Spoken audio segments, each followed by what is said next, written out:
बोली गणेश भगवान की। जय जय श्री राधे। सभी भक्तों को हर हर महादेव सादा जैसे कृष्णा श्री शिवाय नमस्तुभ्यम। 5 दिवसीय सुंदर श्री शिव महापुराण की अलौकिक दिव्य कथा हम सभी पूज्य गुरुदेव के सानिध्य में श्रवण करेंगे।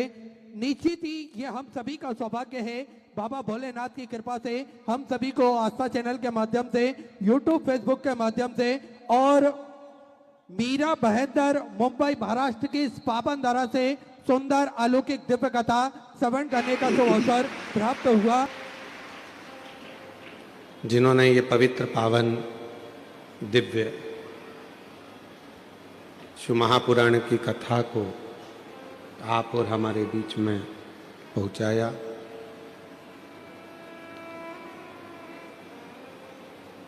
मुंबई की तेज रफ्तार में यह कथा जीवन का सुख प्रदान करने वाली है। हम जानते हैं कि बहुत व्यस्तता का समय है आप लोगों का भी, उसके बाद भी आप सभी ने इस पवित्र कथा का जो लाभ लिया है, जीवन का एक सुख प्रदान करने वाली है, जीवन का एक आनंद प्रदान करने वाली है। इधर आवाज नहीं है पंडाल में। एक भक्ति और वो भक्ति का जो बल होता है वो शिव के करीब ले जाने का होता है।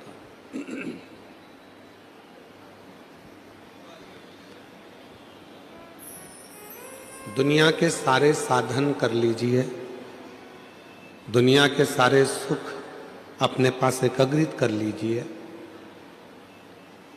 दुनिया की सारी दौलत आपके पास में एकत्रित कर लीजिए, पर अंत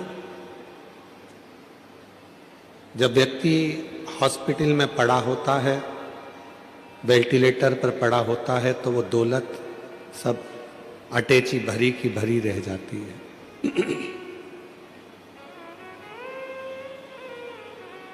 वो पूरी संपदा आपके पास में रखी की रखी रह जाती है।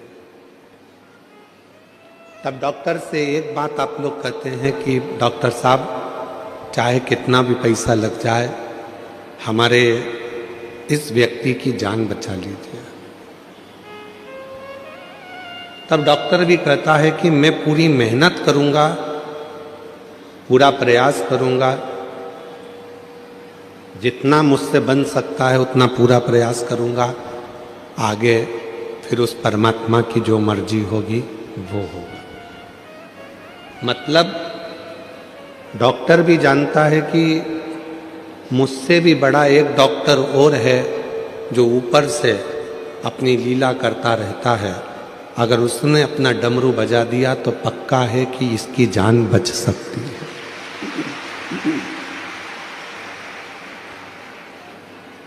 यदि उसने कृपा कर दी, उसने अगर बता दिया कि उसने कह दिया कि ये हो सकता है, तो फिर जान बच सकती है।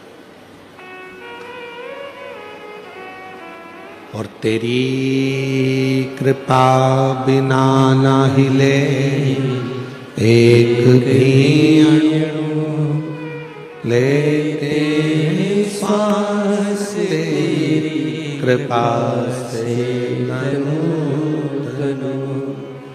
बखान क्या करूं मैं राखों के ढेर का, चपटी भभूत में खजाना कुबेर का।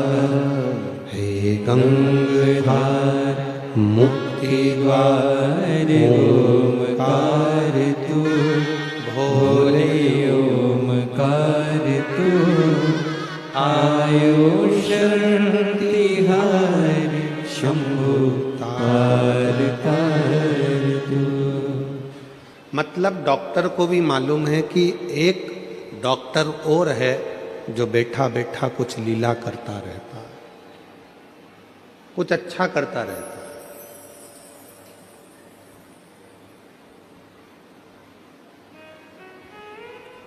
हम एक निवेदन आप लोगों से करें, मुंबई जैसी सिटी में आप लोग रहते हैं, बहुत बड़े शहर में रहते हैं, आपसे केवल इतना जरूर कहेंगे कि धन कमाने के तरीके आपके पास में बहुत कुछ होंगे और दुनिया भी आपको धन कमाने के तरीके सिखाएगी।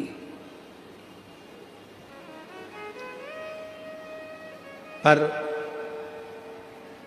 धन बढ़ाने के तरीके तो बहुत होंगे आपके पास में, पर उम्र बढ़ाने का कोई तरीका तुम्हारे पास में नहीं होगा। कोई तरीका तुम्हारे पास में उम्र बढ़ाने का नहीं है।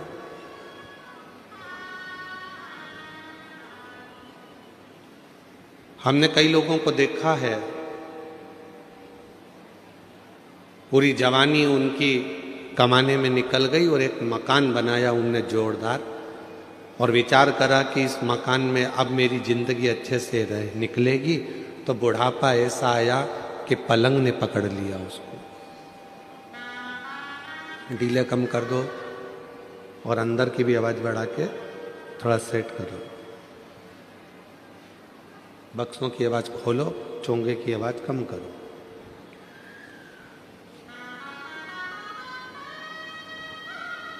एक समय जब व्यक्ति अपनी पूरी जवानी झोंक देता है, पूरी जवानी लगा देता है, और जवानी को लगाने के बाद उसका एक अवस्था बुढ़ापे की आती है, एक अवस्था, और उस बुढ़ापे की अवस्था में वो सोचता है कि अब मैंने कमा कर ये मकान बना लिया, अब मैंने ये घर बना लिया, अब मैंने फैक्ट्री बना ली, इसका सुख मैं भोगूंगा। पर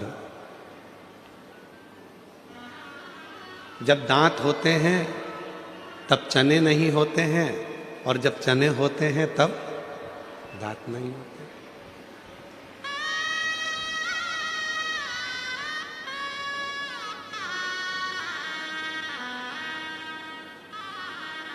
सुख को ढूंढने के लिए पूरी जिंदगी निकाल दी अपन ने, पूरी जिंदगी, और वो सुख हमसे दूर भागता रहा। वो सुख मिला नहीं, वो सुख प्राप्त नहीं हुआ।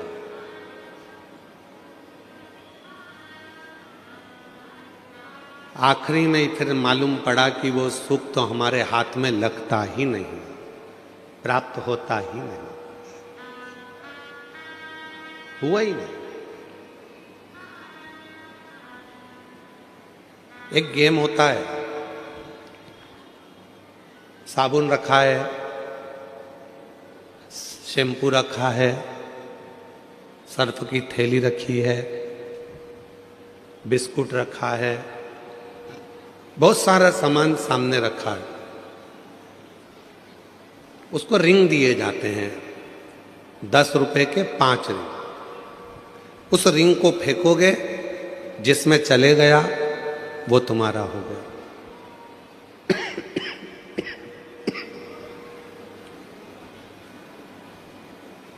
साबुन में चले गया तो साबुन तुम्हारा हो गया, सर्फ पर चले गया तो सर्फ तुम्हारा हो गया, बिस्कुट में चले गया तो बिस्कुट तुम्हारा हो गया। 5 रिंग, किसी किसी जगह पर 10 रुपए के 4 रिंग मिलते हैं।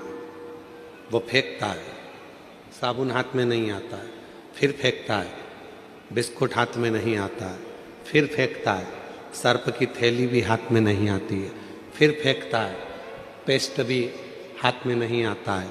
आखिरी में 10 रुपए पूरे खर्च कर कर वो चला जाता है। जैसे 4 रिंग मिले हैं गेम खेलने के लिए, बचपन, जवानी, अधेड़ी और बुढ़ापा, इन रिंग को आप हर बार डालने का प्रयास कर रहे हो कि मेरा बचपन मैंने निकाल दिया, मेरी जवानी मैंने निकाल दी, मेरी अधेड़ी निकल गई, बुढ़ापा निकल गया, आखिरी में कुछ हाथ नहीं आया, तब पछतावा हाथ में रह गया। जब पछतावा हाथ में रह जाए उसके पहले एक काम करना कि रिंग को अगर जीतना है तो पहले अपने घर पर थोड़ी सी प्रैक्टिस करना, तो निश्चित है कि वो रिंग एक ना एक साबुन में, बिस्कुट में या कहीं ना कहीं पेस्ट में जाएगा। हमने प्रैक्टिस ही नहीं करी।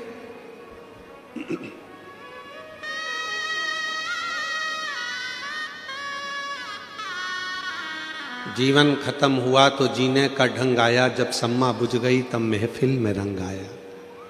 जीवन पूरा चले गया तब लोगों को समझ में आया कि मैंने पूरी जिंदगी गंवा दी, केवल शिव को एक लोटा जल ना चढ़ा पाई। पूरा जीवन निकाल दिया, मैंने भगवान की भक्ति ना कर पाई।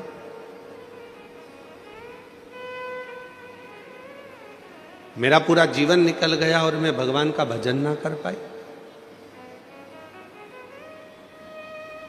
मेरी जीजियों, मेरी मुंबई के जीजाओं, मेरी मुंबई की बेटियों बेटाओं, मेरे बुजुर्ग माँ बाप, आप सबको मैं एक बात कहूं अपनी इस व्यासपीठ से कि दुनिया में आपके बराबर कोई किस्मत वाला नहीं है जो शंकर की भक्ति में तल्लीन बैठे हुए हो।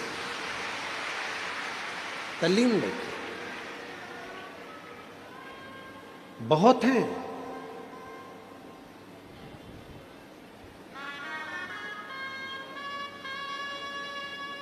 लोग कहते हैं बंबई माया नगरी है, पर आज हम सिद्ध कर कर जा रहे हैं बंबई बाबा नगरी है।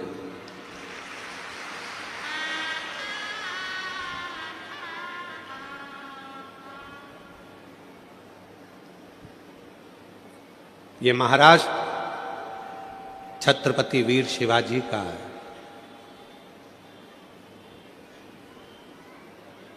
ये मुंबई, जिस मुंबई पर एक आवाज पर पूरा हिंदू एकत्रित हो जाता था, ये मुंबई पूरा बाला साहेब ठाकरे जी का है। बाला साहेब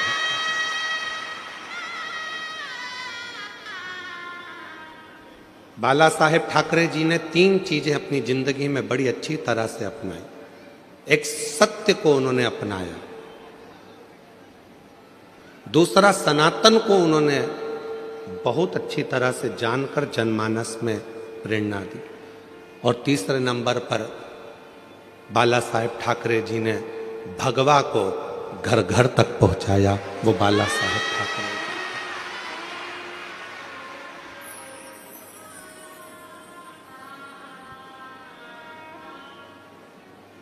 मुंबई में किसी विधर्मी की, महाराष्ट्र में किसी विधर्मी की निगाहें ऊपर नहीं होती थी जब बाला साहेब ठाकरे जी का एक हुक्म हो जाता था। जब हाथ में भगवा लेकर जब बाला साहेब ठाकरे जी अपनी हुंकार भर देते थे सिंह जैसी, तो सब अपने अपने बिल में जाकर घुस जाते थे। वो गर्जना बाला साहेब ठाकरे जी की थी। वो गर्जना बाला साहेब ठाकरे जी की थी।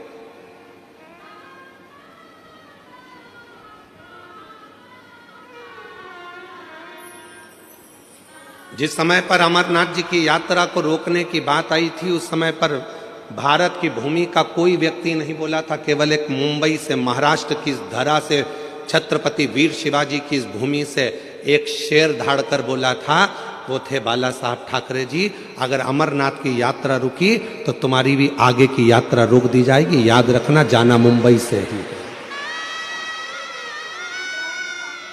तुम्हें जाना मुंबई से ही है। इस बात का अंदाजा लगा कर बैठना। 3 चीजें मेरे बाला साहब ठाकरे जी ने अपने जीवन में अपनाई है। एक, सत्य को, दूसरा सनातन को, और तीसरा भगवा को। और जिसने अपनी जिंदगी में ये 3 चीजों को धारण कर लिया, समझ लेना सत्य सनातन धर्म की जय होने लगेगी और पूरा राष्ट्र भगवामय होगा। पूरा राष्ट्र भगवान। हम पहचान नहीं पाते शिव को, हम पहचान नहीं पाते भगवान को, हम पहचान नहीं पाते परमात्मा की उस अविरल भक्ति को।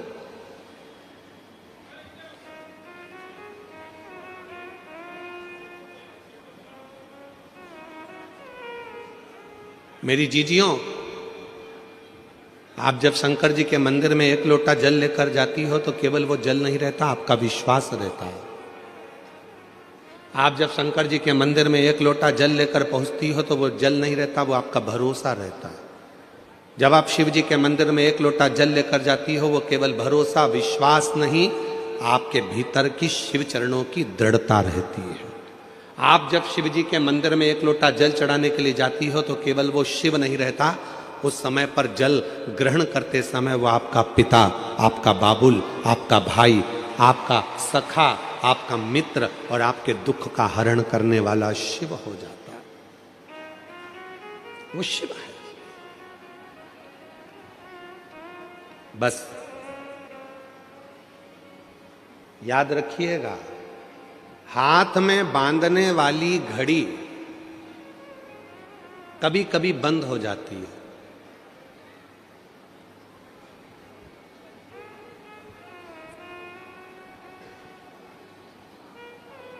केवल तुम्हारी ही घड़ी बंद नहीं होती, हमारी भी हो जाती है। तो कई बार हमारे आशीष जी हमको इशारा कर कर बोल देते हैं, समय हो गया, घड़ी गड़बड़ हो गई है, चल नहीं रही। अब हम आपसे एक बात पूछें, हाथ की घड़ी बंद हो जाएगी तो क्या समय घूमना बंद हो जाएगा? क्या समय चलना बंद हो जाएगा? क्या जम के बोलो जरा। नहीं। घड़ी बंद हो जाएगी तो क्या समय चक्र चलना बंद हो जाएगा? क्या नहीं, नहीं हो सकता। समय अपनी रफ्तार से चल रहा है, समय अपनी रफ्तार से आगे बढ़ रहा है। घड़ी बंद हुई है, समय बंद नहीं हुआ। तो फिर कई लोग ऐसे भी हैं, परिवार ने धोखा दे दिया तो उन्होंने जीना ही छोड़ दिया। पत्नी ने धोखा दे दिया तो मन में आया कि अब जिंदगी बेकार हो गई। पति ने धोखा दे दिया तो लगा कि अब जीवन ही बेकार हो गया। फिर मन में आया रिश्तेदार ने धोखा दे दिया तो मेरा तो जीवन ही बेकार हो गया। एक कंपनी में जॉब कर रहा था, उस कंपनी से निकल गया तो सोचा कि अब तो मेरी पूरी जिंदगी बेकार हो गई, अब मुझे कोई दूसरा जॉब ही नहीं मिलेगा। क्यों सोचना? घड़ी बंद हुई है, समय चक्र बंद नहीं हुआ। याद रखना, घड़ी बंद हो जाए घबराना नहीं, समय तो चल रहा है और ये समय हमको सिखा रहा है कि दुनिया में कितना भी दुख की घड़ी आ जाए और घड़ी बंद भी हो जाए तो हिम्मत मत हारना। जैसे समय चक्र चलता रहता है वैसे भी तुम चलते रहना, तो तुम्हारी जिंदगी एक ना एक दिन मंजिल तक पहुंच जाएगी। समय चक्र के अनुसार अपने जीवन को अग्रण्यता रखिए, समय चक्र के अनुसार अपने जीवन को प्रबल रखिए। अपने जीवन, कोई कहता है कि बचपन में भगवान को भजना चाहिए, जवानी में भगवान को भजना चाहिए, अधेड़ी में भगवान को भजना चाहिए कि बुढ़ापे में भगवान को भजना चाहिए। बोल रहे मुंबई वाली जीजियों और मुंबई के जीजाओं, बचपन में भगवान को भजना चाहिए, जवानी में भगवान को भजना चाहिए, अधेड़ी में भगवान को भजना चाहिए कि बुढ़ापे में भगवान को भजना चाहिए। शिव महापुराण की कथा कहती है कि तुम्हारी जिंदगी में जब तुम्हें लगने लगे कि शिव मेरा पिता है, उसी समय से भगवान को भजना प्रारंभ कर देना चाहिए। उसी समय। इंतजार मत करना कि बचपन में कोई भगवान की भक्ति करी जाती है। जवानी में क्या भगवान का भजन किया जाता है?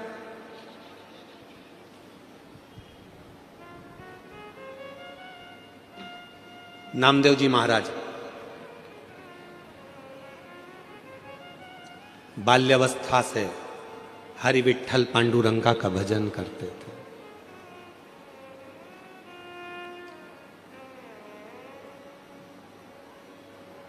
बचपन से विठ्ठल विठ्ठल विठ्ठल विठ्ठल विठ्ठल भजा।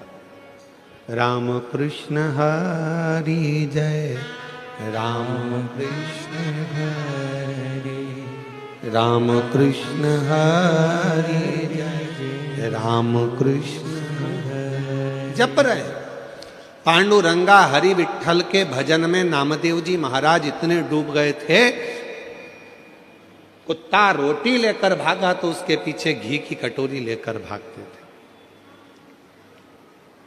लोग उनको बावरा कह देते थे, शुद्ध नहीं है, बावरे हो गए। जैसे मीरा भई रे बावरी, मीरा को भी लोग बावरी कह देते थे, पागल कह देते थे, वैसे नामदेव जी को भी बावरा पागल कह देते। कुत्ते के पीछे घी की कटोरी लेकर भाग रहे हैं कि कोरी रोटी ना खा ले, घी लगा कर दूंगा।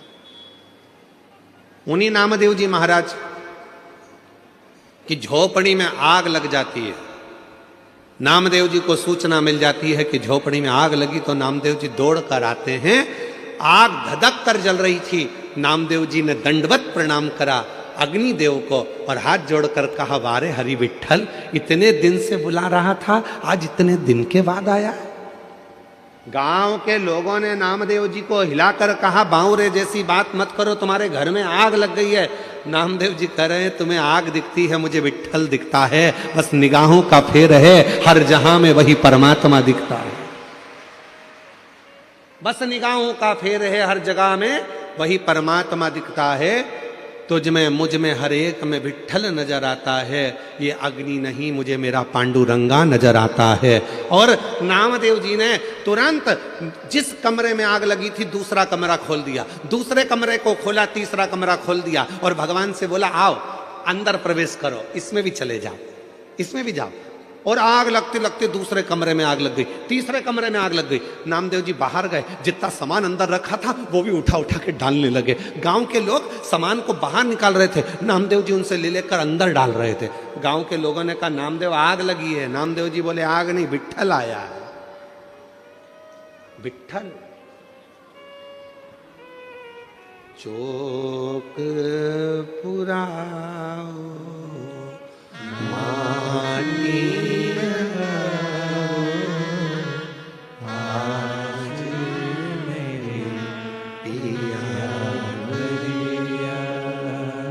आज मेरा विठ्ठल आया है, पांडुरंगा आया है। वो गीत जो आप लोग हमेशा गुनगुनाते रहते हो। आप तो मुंबई जगत के लोग हो और फिल्मों से आपका नाता है, तो आपको स्मरण में आना चाहिए, बहारो फूल बरसाओ मेरा महबूब आया। आज मेरा हरि विठ्ठल आया, अग्नि के रूप में आया, अग्नि के स्वरूप में आया।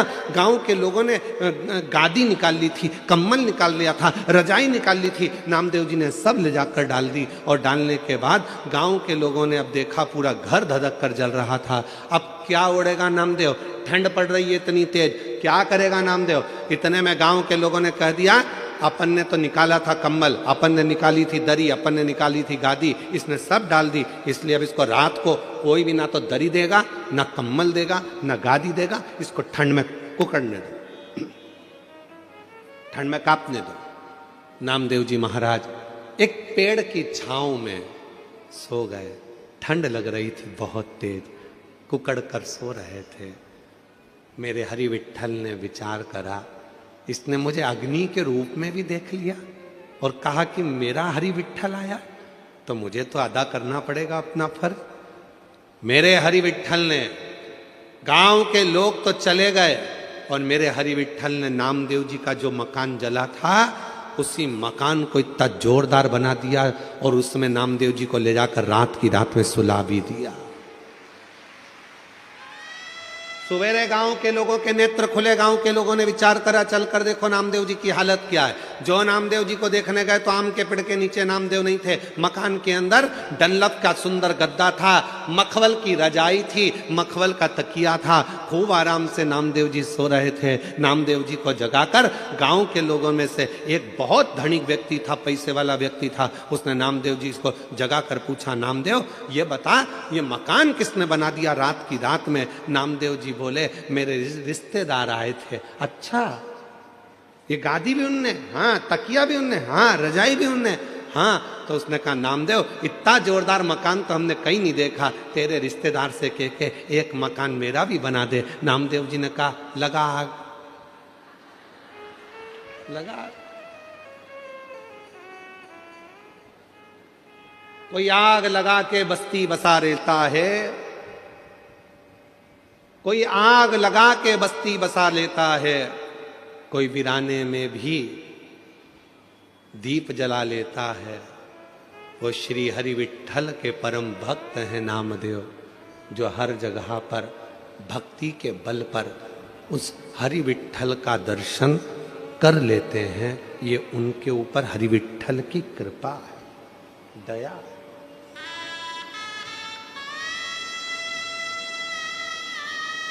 पड़ोसी कह रहा है हमारा मकान बनवा दो, लगा। आग लगाना कोई साधारण नहीं है, पूरा समर्पित होना साधारण नहीं है। मेरी जीजियों, कई लोग ऐसे हैं संसार में जो 3 बार 4 बार 5 बार पशुपति व्रत कर लिए, 5 बार प्रदोष कर लिया, 4-6 बार सोमवार के व्रत कर लिए, उसके बाद भी शिव जी सुनते नहीं हैं। तो उसके मन में आपकी सामर्थ्यता नहीं हो सकती कि वो शिव की कथा में या शंकर के शिवालय तक पहुंचे। ये उसकी कृपा हुई है, इसलिए आप सब लाखों की संख्या में इस मीरा भयंदर की पवित्र धरा पर बैठकर शिव महापुराण की कथा का लाभ ले रहे हैं। ये उसकी कृपा है।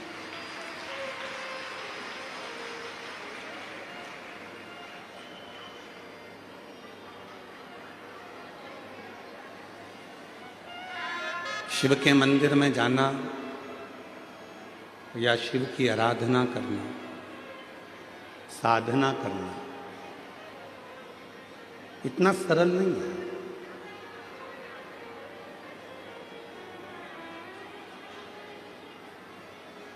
कहते हैं कि जब हम एक लोटा जल लेकर भगवान शंकर के मंदिर में पहुंचते हैं, जब एक लोटा जल लेकर हम शिव जी के मंदिर में जाते हैं और भगवान देवाधिदेव महादेव को जब एक लोटा जल धीरे धीरे कर कर हम समर्पित करते हैं, उस जल चढ़ाने में, जल समर्पित करने में हमारी कई वर्षों की साधना पूर्ण हो जाती है।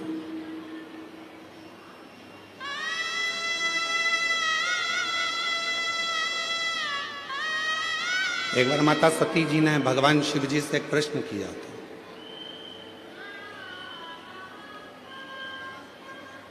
मां सती ने भगवान शंकर से प्रश्न किया कि बाबा मुझे एक बात बताइए कि दुनिया के लोग जब पूर्ण तरह से भटक जाते हैं और पूर्ण तरह से जब भटक गए फिर आखिरी में आपके पास जब पहुंचते हैं तो आप उनका उद्धार कैसे कर देते हैं?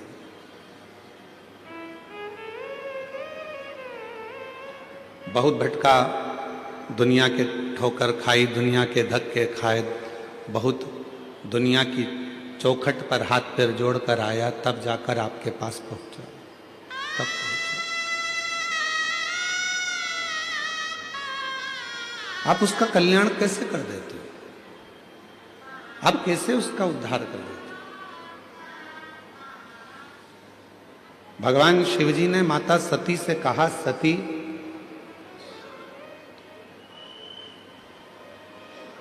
₹3.5 करोड़ रोम छिद्र ये मनुष्य के शरीर में है और 21,600 श्वास मनुष्य के शरीर से प्रतिदिन निकलती है। रोज प्रतिदिन 21,600 श्वास इस शरीर से निकलती है। 3.5 करोड़ इस शरीर में रोम छिद्र हैं और ना जाने कौन सी श्वास आखिरी होती है, पता नहीं पड़ता। शिव कहते हैं जैसे डूबने वाला व्यक्ति को पानी एक मौका देता है, उछाल कर बाहर फेंक देता है। जो नदी में डूबते हैं, कुएं में डूबते हैं, सरोवर में डूबते हैं, खड्डे में डूबते हैं, समुद्र में डूबते हैं, पानी में डूबते हैं, तो उनको जल एक मौका बाहर निकलने का देता है कि आप इस पानी से बाहर निकल जाओ।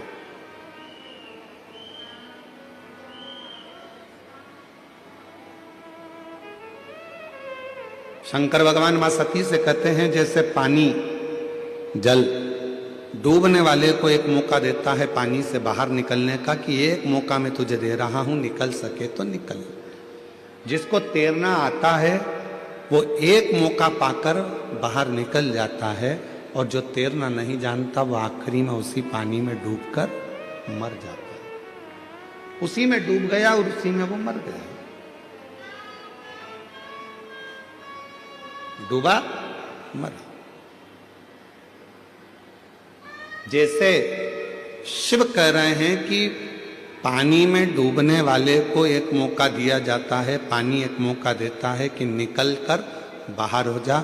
उसी तरह संसार सागर में जब मनुष्य चारों तरफ से घिर जाता है, शरीर बीमारी में घिर गया, परिवार में धन नहीं है, बच्चों की उन्नति नहीं हो रही है, पूरा परिवार दुखी है, तब परमात्मा भी एक मौका देता है कि एक बार सब दूर तू घूम कर देख लिया है, अब एक मौका पा और डूबने से पहले शिव की शरण में चले जा।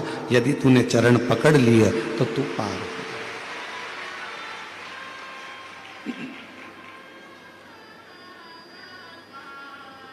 यदि तूने चरण पकड़ लिए तो तू पार हो गया, और यदि चरण नहीं पकड़े तो तू रह गया।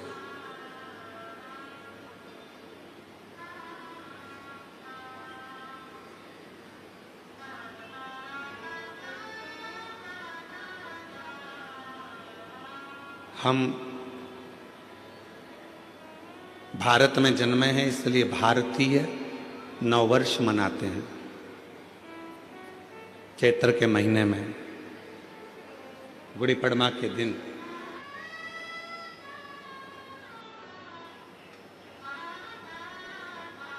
शिवपुराण करती क्या है?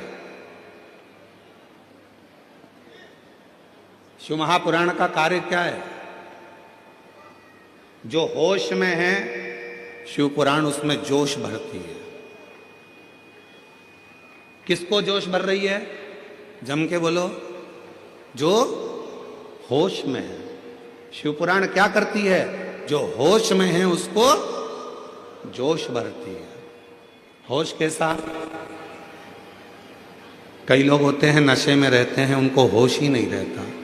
कोई धन के नशे में है, कोई सत्ता के नशे में है, कोई वैभव के नशे में है, कोई अपनी वाणी के नशे में है, कोई अपनी काया के नशे में है, कोई अहंकार के नशे में इतना चूर रहता है कि उसमें फिर होश नहीं रहता, उसमें होश नहीं रहता। इतना नशे में डूबा रहता है कि वो होश खो बैठता है, उसके अंदर होश नहीं रहता।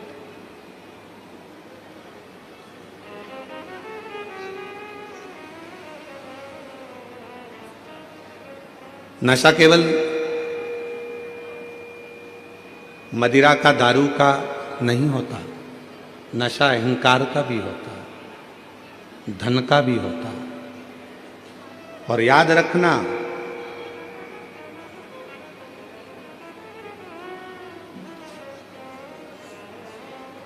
पानी में डूबोगे तो बचने के सार हैं।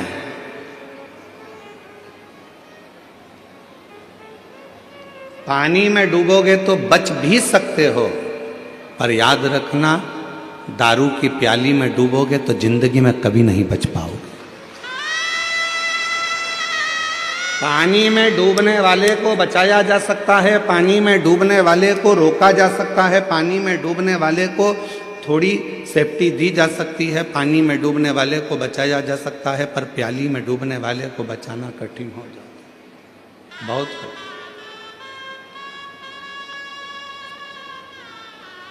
और उससे भी ज्यादा कठिन है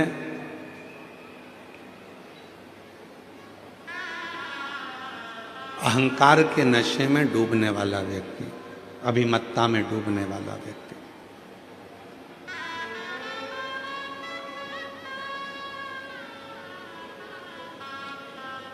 हमारे यहाँ तो कितनी सुंदर भाषा में कहा कि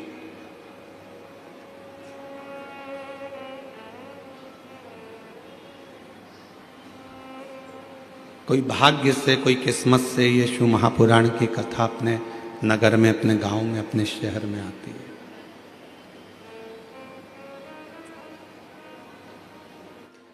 उस भोलेनाथ को रोज का धन्यवाद दो तो कम है, रोज का धन्यवाद देना तो कम है। कोरोना महामारी आई थी, पूरा विश्व हिल गया था। तुम्हारे आसपास में भी ना जाने कितने जवान की जवान बेटा बेटी चले गए होंगे। अंदाजा लगाना, उसके बाद भी अगर तुम आज जिंदा बैठे हो, शिव पुराण की कथा सुन रहे हो, तो शिव जी को धन्यवाद देना कि तूने पूरे बगीचे के फूलों को तोड़ दिया पर मेरे जैसे कांटे को अपने पास में रख लिया। ये कृपा, ये तेरी कृपा, ये तेरी उदारता, ये तेरी करुणा, ये तेरी दया है जो तूने हमको संभाल कर रखा। नहीं तो उखड़ तो अपन जब ही गए थे।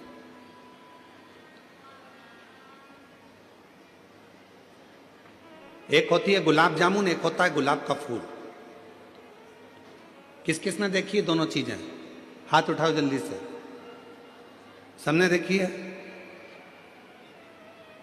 अरे बोलो तो जम के। क्या क्या?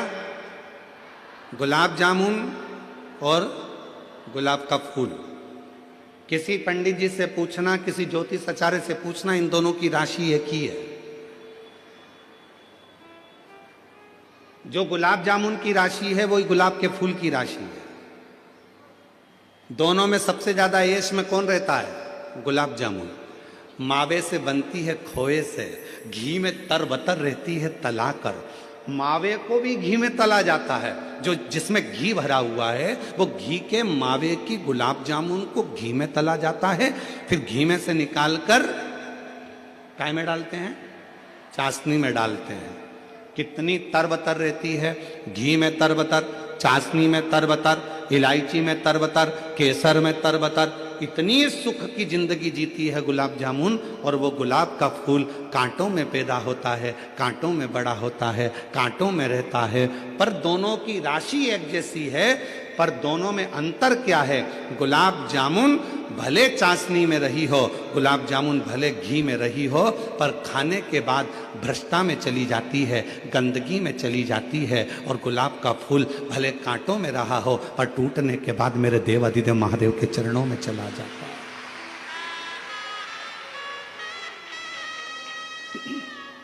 शिव के चरणों में, भगवान शंकर के चरणों में चला जाता है। राशि एक ही है, गुलाब का फूल और गुलाब जामुन की राशि एक ही है। पर याद रखना, सुख मिल रहा है वो परमात्मा से दूर है, दुख मिल रहा है परमात्मा के नजदीक है, परमात्मा के नजदीक।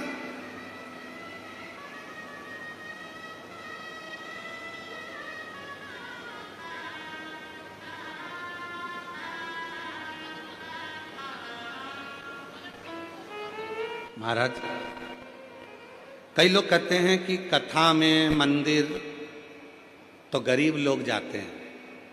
कई लोग कह देते हैं, कहने वाले, ताना देने वाले, अपशब्द कहने वाले कह देते हैं गरीब लोग जाते हैं। तो फिर वो विचार करिएगा, अंबानी परिवार भी तो भगवान के मंदिर में जाकर, हर तीर्थ में जाकर खड़ा होता है। बिरला परिवार भी हर तीर्थ में खड़ा होता है। बड़े बड़े उद्योगपति भी भगवान की अविरल भक्ति में जाकर खड़े होते हैं। क्यों खड़े होते हैं? क्योंकि उनको मालूम है जो सुख धन में नहीं है, जो सुख गाड़ी में नहीं है, जो सुख बंगले में नहीं है, वो सुख परमात्मा की कथा में और भगवान के मंदिर में है, परमात्मा की शरणागति में। वो सुख कहीं नहीं मिल सकता। एसी के रूम में तो हमेशा ही रहते हो, अच्छी अच्छी गाड़ियों में तो हमेशा ही घूमते हो, दिल्ली के मुंबई के ट्रैफिक में तो हमेशा ही फंसते हो। मुंबई के ट्रैफिक में फंसोगे उसका कोई फल नहीं मिलना है, पर शिव महापुराण के ट्रैफिक में फंस गए तो उसमें भी तुम्हारा कल्याण निश्चित है। ये शिव पुराण का ट्रैफिक है। हो सकता है 1.5 घंटा 2 घंटा ट्रैफिक में जाम में तुम फंस जाओ, चिढ़ना मती, हताश मत होना। शंकर भगवान चाहता है, मेरे पास से जा रहा है, धीरे धीरे जाएगा। हो सकता है 3 महीना तो दूर, मैं आज की आज तेरी जिंदगी पलट कर रख दूं, दूसरा दिन तुझे क्या दे दूं। आज मैं तेरा जीवन पलट दूं, आज मैं कृपा कर दूं तुझ पर, क्यों चिंता करता है? तुम मेरे लिए चलकर आया है। शिव महापुराण की कथा कहती है, तुम किसी के घर में जाओगे तो कोई तुम्हारे घर में बोलो बोलो बोलो आएगा। तुम किसी की शादी में जाओगे तो कोई तुम्हारी शादी में आएगा। और सीधी सीधी बात है, तुमने अपने रिश्तेदार के यहाँ शादी में अपनी बहू को भेज दिया कि तू चली जा, तो तुम्हारे यहाँ भी अगर दुख आएगा तो भोलेनाथ भी कह देगा यमराज तू चले जा, मैं क्या करूँगा, मैं क्यों जाऊं, तू जा। ये तो रिश्तेदारी वाली बात है। आपका संबंध कैसा है, आपका रिश्ता कैसा है, आपके नाते कैसे हैं, आपका संबंध किस भाव का है, ये आपके ऊपर निर्भर करता है।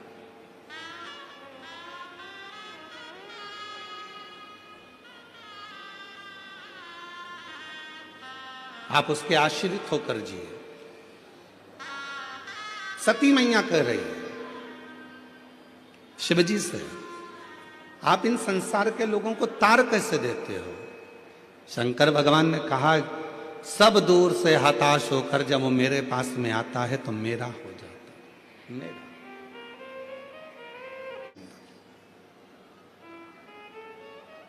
कभी मौका लगे तो दर्शन करिया करो, कभी कभी ऐसा भी दर्शन करा करो जब शिवजी के शिवलिंग के ऊपर जो जलाधारी लगती है, करें आप लोगों ने दर्शन।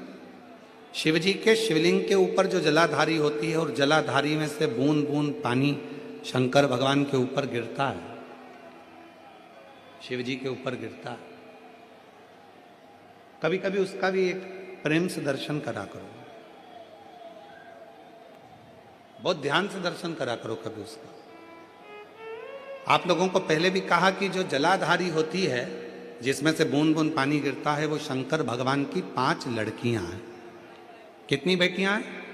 5। सब लोग उसका नाम बोलेंगे, जया, विषहरा, शामली बारी, दौतली, देव।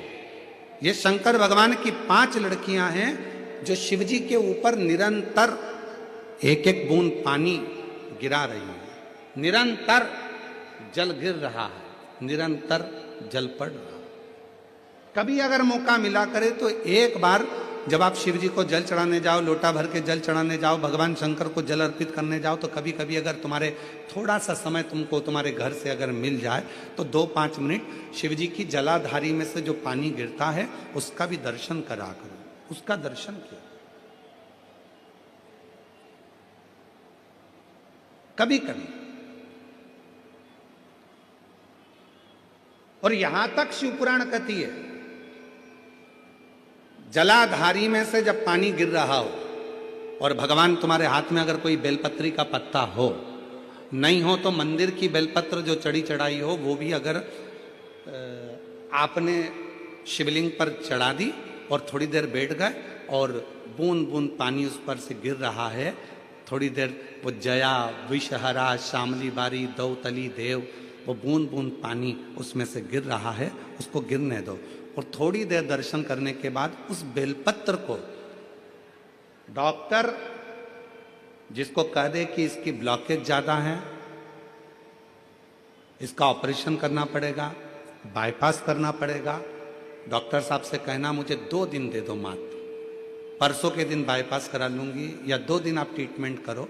2 दिन जो शिवजी के जलाधारी में से पानी गिरता है, जया, विषहरा, शामली बारी, दौतली, देव, जो पानी को गिरा रही होती हैं, उसके नीचे रखी हुई बेलपत्र को यदि जिसके हार्ट में प्रॉब्लम हो, जिसके थायराइड की प्रॉब्लम होती है, अगर वो बेलपत्र को अगर उस व्यक्ति को 2 दिन एक चढ़ी हुई बेलपत्र, फिर एक चढ़ी हुई बेलपत्र 2 दिन खिला दीजिए और तीसरे दिन फिर जांच कराइए, डॉक्टर आपको बोलेगा कि अभी ऑपरेशन की जरूरत नहीं है, दवाइयों से आराम लग जाए, दवाइयों से आराम। डॉक्टर को जरूर दिखाओ, डॉक्टर का इलाज करवाओ, क्योंकि हमारे यहाँ शिव महापुराण में डॉक्टर को शिव का एक रूप कहा गया है, शंकर भगवान को डॉक्टर कहा गया है। प्यार हो जाता है तो बताया नहीं जाता, नहीं तो बाप के जूते पड़ना चालू हो जाते हैं। क्या आपको शिव जी से मोहब्बत हुई है?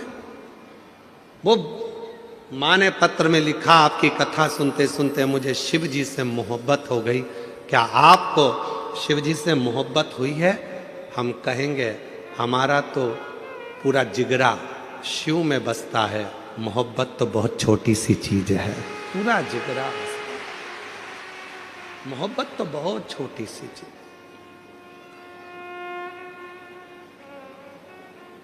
ये दुनिया के लोगों के आगे एक आरती का एक लाइन आती है, तन मन धन सब है तेरा, स्वामी सब कुछ है तेरा, तेरा तुझको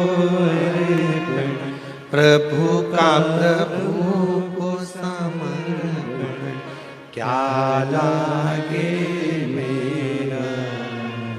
अब यहां पर तन मन और धन तीन चीजें हैं,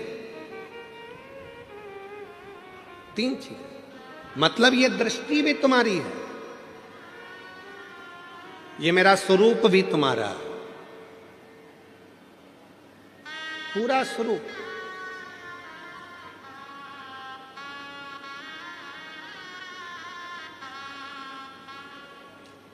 कहा गुरुजी तन मन धन लिखा है तो इसमें धन मतलब अपने घर का जितनी प्रॉपर्टी है, जितना धन है सब भगवान का? नहीं, तुमने कमाया है, तुम्हारा है, मना कौन कर रहा? तो फिर तन मन धन लिखा तो हमने कहा गाने की एक लाइन याद कर लो, चांदी जैसा रंग है तेरा, सोने जैसे बाल, एक तू ही धनवान है गोरी, बाकी सब कंगाल। मतलब तेरे पास में इतना वैभव, परमात्मा ने तुझे करोड़पति बनाकर भेजा है, लाखों के नेत्र देकर भेजा है, लाखों की किडनी देकर भेजा है। दुनिया का जो व्यक्ति कहता है कि मैं गरीब हूं, समझना पक्का झूठ बोलता है। परमात्मा ने किसी को भिखारी बनाकर पैदा नहीं करा, परमात्मा ने करोड़पति बनाकर पैदा करा। परमात्मा कभी किसी को गरीब बनाकर पैदा नहीं करता, परमात्मा हमेशा सेठ बनाकर पैदा करा है। बस इतना याद रखना, अपने हुनर को निखारिए, अपने भीतर जो परमात्मा ने दिया है उसको निखारने का प्रयास करिए, अपने भीतर जो परमात्मा ने दिया है उसको सामने लाने का प्रयास करिए। जिस दिन आप अपने हुनर को निखारना प्रारंभ करोगे, एक दिन आप अपने आप समझ जाओगे कि परमात्मा ने आपको कितना करोड़पति बनाकर भेजा है, कितना धनपति बनाकर भेजा। हम अपने आप को निखार ही नहीं रहे।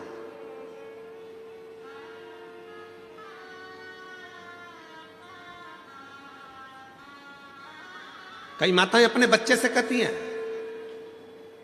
बनो तो राम बनो, बनो तो श्रवण बनो, और बच्चा चिल्ला कर कहता है मम्मी तुम तो कभी नहीं कहती हो कि बनो तो कृष्ण बनो। माँ ने कहा हम इसलिए नहीं बोलते क्योंकि तुम समझोगे कि भगवान कृष्ण ने माखन को चुराया, भगवान कृष्ण ने चीर चुराया, तो हमको लगता है कि तुम भी कहा कुछ वैसा ना करने लगो, इसलिए हम तुम्हें कृष्ण नहीं, हम तुम्हें राम बनने को कहते हैं, हम तुम्हें श्रवण बनने को कहते हैं। इतनी देर में बच्चा कहता है अगर तुम कहती हो कि राम बनो श्रवण बनो तो मैं राम बनने को तैयार हूं। जैसे दशरथ जी ने अपनी पूरी सत्ता राम जी को सौंपी थी, लाओ जरा तिजोरी की चाबी सौंपी है, देव हमको तिजोरी की चाबी। कठिन है, इसलिए अपने बच्चों से कहना कि बनना तो छत्रपति वीर शिवाजी बनो, बनना तो दुर्गावती बनो, बनना तो झांसी की रानी बनो, और बनना तो बाला साहेब ठाकरे जैसे प्रबल शेर बनो जिसकी गर्जना से पूरा देश गूंजता। रामकृष्ण परमहंस बनो, स्वामी विवेकानंद बनो। बनना है तो अपने जीवन में कुछ अच्छा करने के लिए जागरूकता का प्रभाव परमात्मा ने जो तुमको भेजा है उसको निखारने का प्रयास करिए, उसको निखारो। कितना सुंदर एक चरित्र है शिव महापुराण में, जरा देखिएगा। धनु राजा के दो पुत्र हुए, रंभ और करम। दोनों के घर में औलाद नहीं थी। जल में बैठकर दोनों तप कर रहे थे, इतने में एक मगर आ गया और मगर ने करम्ब को खा लिया। रंभ को लगा मेरा भाई मर गया, अब मैं जल में बैठकर तपस्या नहीं करूंगा, अब मैं जल में बैठकर तप नहीं करूंगा। तो रंभ गया, अब चारों तरफ आग लगाकर, अग्नि लगाकर बीच में बैठकर तपस्या करने लगा। ब्रह्मा जी को प्रसन्न करने लगा। ब्रह्मा जी प्रसन्न हो गए, मांगो रंभ तुम्हें क्या चाहिए? रंभ ने कहा मेरे घर में औलाद नहीं है, संतान नहीं है, आप कृपा करो और मेरे घर में संतान हो। तो कह दिया ए रंभ, तू तपस्या कर कर जैसे उठेगा, जिसको भी प्रेम से देख लेगा, जिसको भी तू प्रेम से देखेगा उसी से तेरी औलाद हो जाएगी। बस रंभ तपस्या कर कर उठा, सामने से एक भैंस निकल कर जा रही थी, एक महिष निकल कर जा रही थी, और रंभ ने उस भैंस को, उस महिष को प्रेम से देख लिया। और जैसे ही भैंस को देखा, भैंस का गर्भ ठहर गया, उस महिष का गर्भ ठहर गया, उस भैंस का गर्भ ठहर गया, और वो भैंस गर्भवती हो गई। भैंस जब अपने मालिक के घर पहुंची, उसका जो पति था भैंसा, महिषा, उसने देखा कि मेरी पत्नी गर्भवती हो गई, इसके गर्भ में किसका बच्चा है? भैंसे ने ध्यान लगाया तो मालूम पड़ा कि वो रंभ का पुत्र है। क्रोध में आ गया महिषा, और महिषा को क्रोध आया, भैंसे को क्रोध आया, और रंभ के साथ वो युद्ध करने चले गया, और आखिरी में उसने रंभ को मार डाला। जैसे रंभ मर गया, उसके नगर के लोगों ने उसका अंतिम संस्कार करना प्रारंभ करा। चिता लगाई, अंतिम संस्कार हो रहा है, चिता पर लेटाया, चारों तरफ से आग लग गई। इतने में भैंस को लगा, उस भैंस को जिसके गर्भ में बच्चा था, उस भैंस को लगा कि मेरे गर्भ में इसका बच्चा है जो जल रहा है, जिसकी चिता जल रही है, पर पति तो मेरा यही है, क्यों ना अब मैं अपने भी प्राण त्याग दूं, अपने पति के साथ ही सती हो जाऊं। और वो भैंस दौड़ती दौड़ती अग्नि में कूद पड़ी। जैसे ही अग्नि में कूदी, इतने में उसका एक बच्चा हो गया, जिसका जन्म होते से ही, प्रकट होते से ही उसने मनुष्य का और भैंस का दोनों का रूप धारण करना प्रारंभ कर दिया। उसका नाम महिषासुर हो गया, उसका नाम था महिषासुर।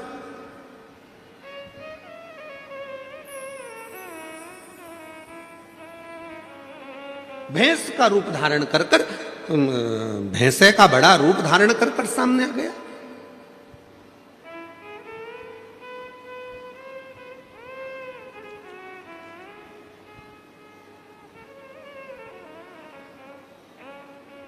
अब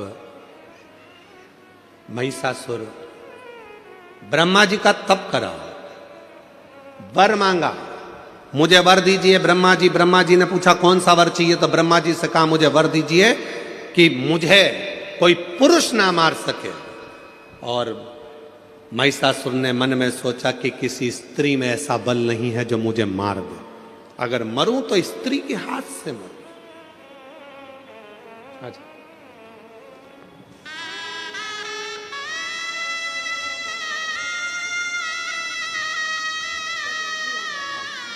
भाई आपको बेटे थे सीए भी बनने की और दूसरे बेटे को भी अच्छे जॉब की, एक बार जोरदार ताली बजाओ।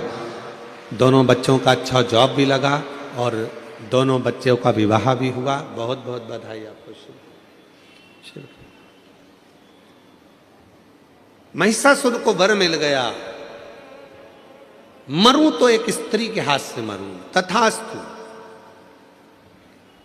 खूब उपद्रव मचाया उस महिषासुर ने, बहुत बहुत उपद्रव मचाया। इतना उपद्रव महिषासुर ने मचाया, चारों तरफ हाहाकार मच गई। हर जगह पर लोग घबराने लगे, डरने लगे, भय खाने लगे। इतना भय उत्पन्न होने लगा महिषासुर के कारण कि देवताओं के पास में दौड़ दौड़ कर जाते, प्रार्थना करते इस महिषासुर को मार दो। ब्रह्मा जी ने कहा ये महिषासुर ऐसे मरने वाला नहीं है, ये मरेगा तो किसी स्त्री के हाथ से मरेगा, इसको देवता नहीं मार सकते, इसको मारेगी तो केवल एक नारी मारेगी। अब देखिए जो कथा चल रही थी वो यहां पर आकर जुड़ी है। आपके अंदर एक भगवान ने ऐसा गुण देकर भेजा है, उस गुण को आपको निखारना, उस गुण को निखारना। कैसे मरेगा? देवताओं से जाकर कहा आप सबकी धर्म पत्नियों को जाकर कहिए कि कोई एक इस महिषासुर को मार दे। इंद्रदेव की पत्नी से कहा क्या तुम मार सकती हो? ब्रह्मा जी ने कहा नारी में बल तब आता है जब वो अपने पति का सम्मान करे, आदर करे, सत्कार करे और नमन करे, ऊंची आवाज में बात ना करे तो नारी के अंदर एक बल बड़ा प्रबल रहता, बड़ा प्रबल।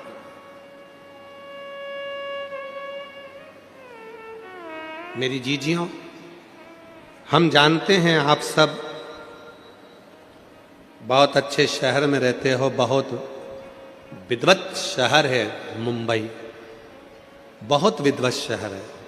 हम सब जानते हैं कि आप लोग बहुत विद्वान भी हैं, पर एक निवेदन आप सब से करेंगे, आप बनो विद्वान, मना नहीं है, आप बहुत अच्छे शहर में रह रहे हो, आपकी विद्वत्ता है, फिर भी निवेदन है, एक माता पिता को, दूसरा घर के बुजुर्ग को, तीसरा अपने पति को, चौथा अपने परमात्मा को प्रणाम करने में कभी पीछे मत हटो, उसको नमन जरूर करा करो। घर के बुजुर्गों को नमन करने पर हमारे ऊपर यदि कोई तकलीफ आने वाली होती है तो वो कट जाती है, वो तकलीफ कट जाती है।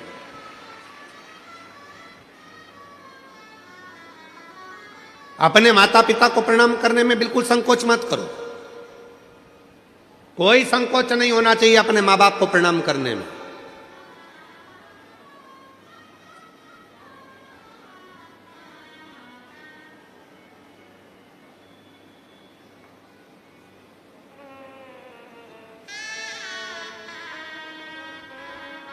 एक हमारे बहुत अच्छे जजमान हैं, बहुत अच्छे हैं, उनके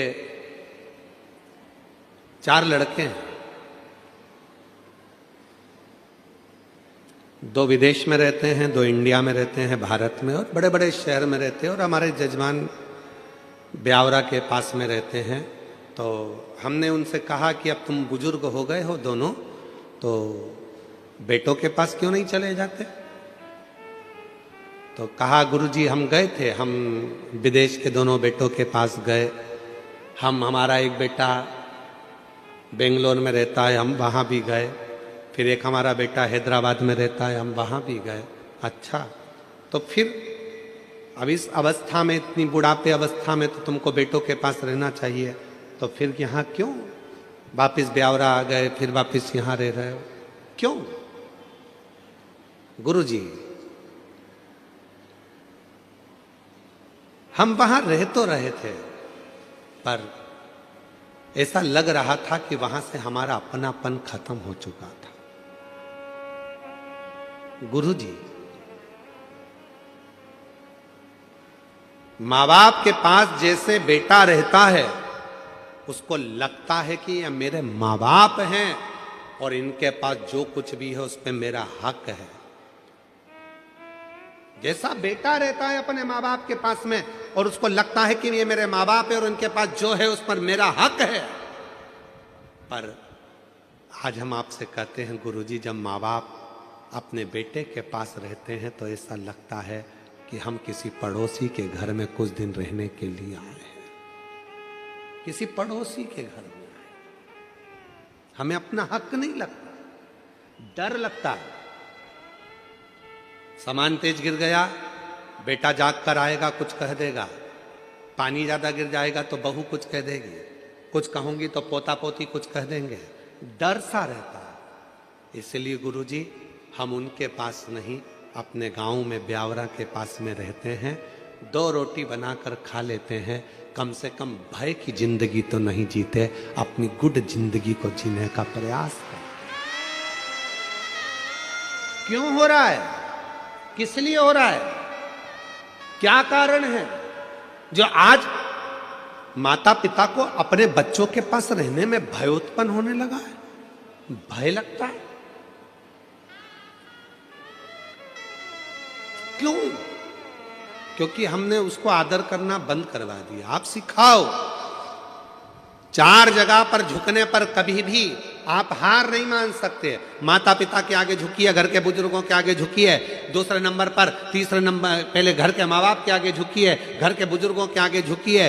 अपने अगर विवाह हुआ है पति है उसको भी प्रणाम करिए, और परमात्मा जिसको तुम भजते हो, जिसको तुम स्मरण करते हो, जपते हो, उसको प्रणाम करने में पीछे मत हटो। और एक बात और अपने अंदर उतार कर रखिए, किसी से गुरु मंत्र लो मत लो।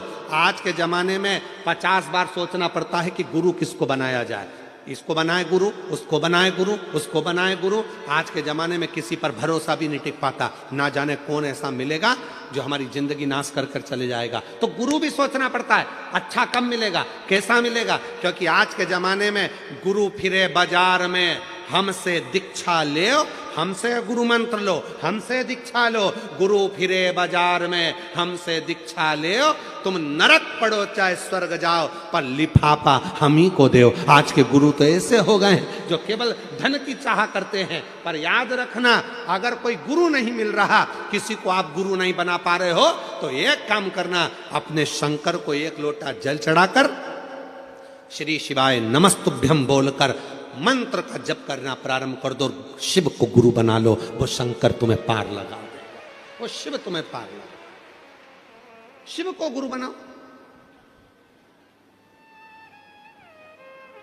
प्रणाम करो, माता पिता को प्रणाम करो, घर के बुजुर्गों को प्रणाम करो, पति को प्रणाम करो, परमात्मा को प्रणाम करना चाहिए। भगवान ने सबके अंदर एक एक बड़ा सुंदर एक प्रकाश देकर भेजा, उसको प्रकाशित करना है। तब देवताओं ने कहा कि ढूंढो, किसी स्त्री में अगर क्रोध आ जाए और वो स्त्री वो हो जिसने अपने पति से ऊंची आवाज में बात ना करी हो, तो कहा ब्रह्मा जी से, ब्रह्मा जी आप ब्रह्माणी को भेज दो महिषासुर को मारने। ब्रह्मा जी कहने लगे, मेरी ब्रह्माणी ने तो मुझे श्राप दिया है कि पृथ्वी पर कहीं तुम्हारे मंदिर नहीं होंगे। भारत की भूमि पर ब्रह्मा कहते हैं मेरा केवल एक ही मंदिर है, वो पुष्कर में है, क्योंकि मेरी पत्नी ने मुझे श्राप दिया था, इसलिए मेरी पत्नी महिषासुर को नहीं मार सकती, मेरी पत्नी महिषासुर को नहीं मार सकती। तो इंद्र से कहा, इंद्र तू अपनी इंद्राणी को भेज दे। इंद्राणी ने कहा, जब कल्प वृक्ष जा रहा था, मेरी पत्नी क्रोध में आ गई थी और उसने मुझे अपशब्द कह दिया था, मेरी पत्नी इंद्राणी भी महिषासुर को नहीं मार सकती। फिर कहा भगवान विष्णु से, आप लक्ष्मी जी को भेजिए और लक्ष्मी जी से कहो कि महिषासुर को मार दे। लक्ष्मी जी की बात आई तो भगवान विष्णु ने कहा, लक्ष्मी महिषासुर को नहीं मार सकती, क्योंकि एक बार मैं लक्ष्मी जी तैयार हो रही थी, श्रृंगार कर रही थी और मैं लक्ष्मी पर हंस दिया था, तो लक्ष्मी ने मुझे श्राप दे दिया था, हे नारायण तुम मुझे देखकर घोड़े जैसे हंसे हो, मैं तुम्हें श्राप देती हूं कि तुम्हारा सिर कटेगा और तुम्हारा को घोड़े का मुंह लगेगा, तुम्हारा हयग्रीव अवतार होगा। तो मेरा घोड़े का मुख लगा और मैंने हयग्रीव अवतार धारण करा, तो लक्ष्मी भी महिषासुर को नहीं मार सकती। तब देवताओं ने कहा, केवल एक पार्वती ऐसी है जो अपने पति से कभी चिढ़कर नहीं बोलती, कभी क्रोध में नहीं बोलती, इसलिए केवल पार्वती महिषासुर को मार सकती, केवल पार्वती। कोई देवी में सामर्थ्यता नहीं है पार्वती के अलावा जो महिषासुर को मार दे। शंकर भगवान बोले, मेरी पार्वती को तो गुस्सा ही नहीं आता, जब गुस्सा ही नहीं आता तो मारेगी कैसे? जब गुस्सा आता है तो टूट पड़ती है, क्रोध आएगा तो झगड़ा करेगी ना, इसको तो क्रोध ही नहीं आता। इतने में ब्रह्मा जी ने कहा, अब तुम्हें उसको गुस्सा तो दिलाना पड़ेगा। तो भगवान शंकर ने मन में सोचा, गुस्सा कैसे दिलाऊं? तो एक बार भगवान शंकर ने कहा, मैं प्रयास करके देखता हूं। शिव जी पहुंच गए, पार्वती जी भोजन बनाई, आकड़िया की रोटी बनाई, काकड़िया की साग, और परसे माता पार्वती जी पावे भोलानाथ, मन शिव रटोरे छोड़ दो कपट, मन शिव रटोरे, मन शिव रटोरे छोड़ दो कपट, मन शिव रटोरे। आकड़िया की रोटी बनाई, काकड़िया की साग, बोलो बोलो, आकड़िया की रोटी बनाई, काकड़िया की साग, और परसे माता पार्वती जी, परसे माता पार्वती जी, और पावे भोलानाथ, मन शिव रटोरे छोड़ दो कपट, मन शिव रटोरे। पार्वती जी ने भोजन परोसा, शिव जी भोजन कर रहे थे। शंकर भगवान गुस्सा दिलाने के लिए तैयार हो गए, पार्वती तेरा अगला जन्म कितना विचित्र था पार्वती, हे पार्वती कितना विचित्र। पार्वती को कुछ सूझ ही नहीं पड़ी, वो तो अपनी रोटी बनाने में लगी थी।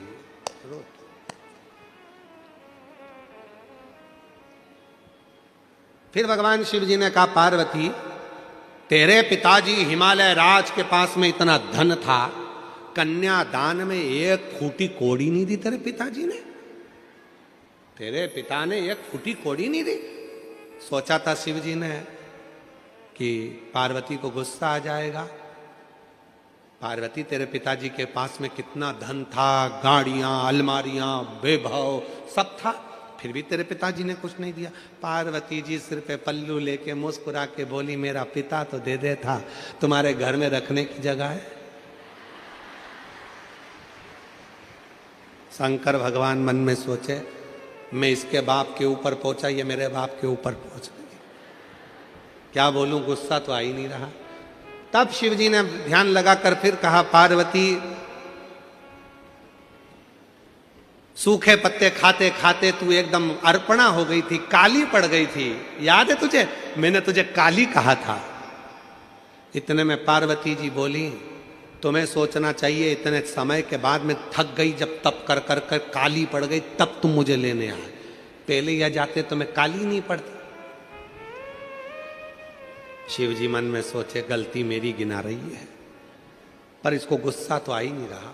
शंकर भगवान बाहर गए भोजन करते करते, भगवान विष्णु और ब्रह्मा जी बाहर खड़े थे। उन्होंने हाथ जोड़कर बोला, प्रभु कुछ हुआ? शंकर भगवान बोले, रत्ती भर भी करंट नहीं आया, रत्ती भर नहीं आया। इतने में भगवान ब्रह्मा और विष्णु ने तुरंत कहा, प्रभु आपने क्या क्या बोला? तो कहा, मैंने उसके पिताजी के बारे में बोला कि तुम्हारे पिताजी ने कुछ नहीं दिया, तो वो बोली तुम्हारे घर में रखने की जगह नहीं थी, उसके बारे में बोला। तो इतने में भगवान विष्णु ने कहा, एक काम करो कि पार्वती का जो अगला जन्म था सती का, उनके पिता के बारे में बोलो, हो सकता है थोड़ी आग लग जाए, हो सकता। जब मायके के बारे में बोला जाता है तभी थोड़ी सी क्रोध आता है। अब शिव जी ने कहना चालू करा, पार्वती तेरा अगला जन्म कितना विचित्र था। तेरे पिताजी ने यज्ञ रखा और उस यज्ञ में सबको बुलाया, मुझे नहीं बुलाया, तुझे नहीं बुलाया, तेरा पिता था अपनी बेटी को नहीं बुलाया, और तू पहुंच भी गई तो धक्के मारकर निकाल दिया तेरे पिताजी ने।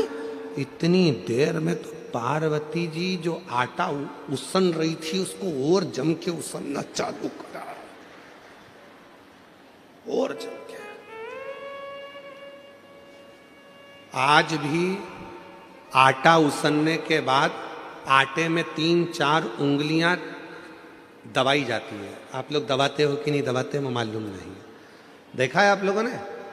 आटा उसनने के बाद उसमें 3-4 उंगलियों को ऐसे ऐसे दबा दिया जाता है, दबाते हैं उसके अंदर।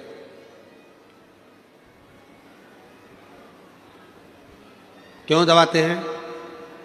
कि मेरे पिता के घर में भले कुछ भी हुआ हो, पर अब मैं आपके घर में रहती हूं, मैं आपके अनुकूल चलती हूं, मेरे पिता को ना बखानी है, मेरे बाप को अपशब्द ना कहिए, अब तो मैं आपके घर की हो गई हूं।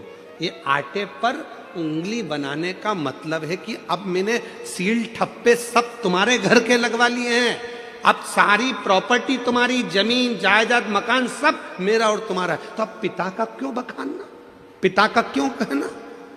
पर शिव जी तो माने नहीं, गुस्सा दिलाना था। आखिरी में शंकर भगवान ने कह दिया, अरे पार्वती आखिरी में तो तुझे जल के भस्म होना ही पड़ा। इतनी देर में पार्वती बर्तन को लेकर मांजने बाहर गई, बर्तन धोने जैसे बाहर पहुंची, सामने से महिषासुर आ रहा था, और जब गुस्से में लाल और फिर कोई कुछ कह दे, अब शिव जी कुछ नहीं बोले, चुपचाप से बाहर निकले। भगवान विष्णु और ब्रह्मा जी ने पूछा कुछ हुआ? इतने में भगवान शंकर बोले, मालूम पड़ेगा, कुछ देर खड़े रहो। इतने में सामने से आ रहा था महिषासुर, भैंसे पर बैठा था, आवाज लगाकर कहा, बड़ी सुंदर हो नारी, तुम मेरी बन जाओ। अब तो मां ने खोले केस और भयंकर बर्तन को तो पटका नीचे। और जो देखा महिषासुर को, महिषासुर देखकर बोला तुम तो क्रोध में और सुंदर लग रही हो। इतने में तुरंत शंकर भगवान ने भगवान विष्णु का हाथ पकड़कर बोला अब कुछ मत बोलो, घी में, अग्नि में घी डलना चालू हो गया है और अब अपने को सामने नहीं आना, ये अकेला निपट जाएगा। अब सामने क्रोध आया मां को, बाल खुले थे मां जगतजननी के, तो माता जगतजननी जगदम्बा ने उसको बांधा, पर क्रोध की अग्नि इतनी तीव्र थी कि केश फिर खुल गए। इसलिए हमने देखा है जब माताएं लड़ने के लिए जाती है पड़ोसी पड़ोसन के यहां, तो फुल एनर्जी से बोलती, बोल तो जरा, पूरी एनर्जी एकदम।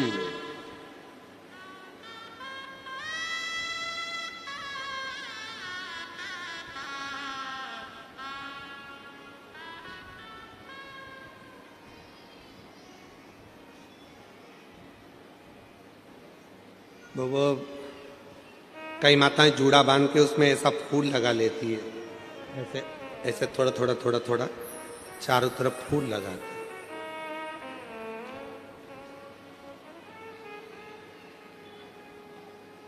चारों तरफ फूल लगा।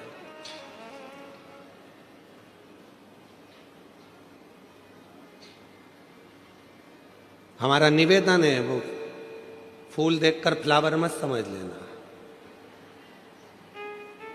जूड़ा बंधा है मतलब फायर है, जूड़ा बंधा है मतलब प्रबल है।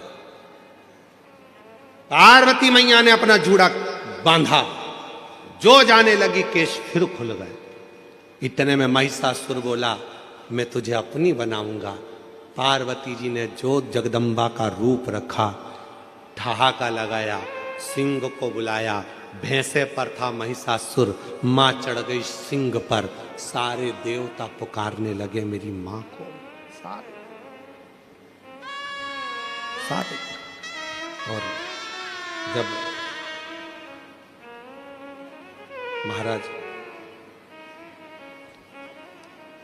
जब देवताओं ने पुकारा, आवाज लगाई, निवेदन किया, देवी दुर्गे उमा विश्व जननी रमा मातु तारा,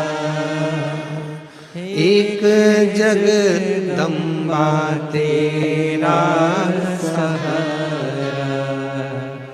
देवी दुर्गे उमा विश्व जननी रमा मातु तारा, एक जगदम्बा तेरा सहारा। हे हजारों मां अपराध मेरा, हुआ धम पातक पुत्र तेरा। हे हजारों मां अपराध मेरा, हुआ धम पात की पुत्र तेरा। पुत्र होवे आदा तुम्ही मां को सदा पुत्र प्यारा। एक जगदम्बा तेरा सहारा, देवी दुर्गे उमा विश्व जननी रमा मातु तारा। एक जगदम्बा तेरा सहारा, एक जगदम्बा तेरा सहारा। सारे देवता पुकारने लगे मां कृपा करिए, करुणा करिए, मां दया करिए, ये सारा उपद्रव इस महिषासुर ने मचा रखा है, आप हमारी लाज रखिए, लाज। और तेरे भक्त जनों पर माता भीड़ पड़ी है भारी, और दानव दल पर टूट पड़ो माँ।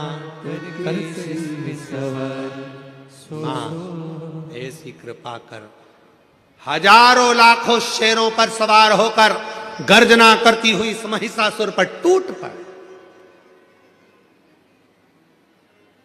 हे सप्तश्रृंगी कृपा कर,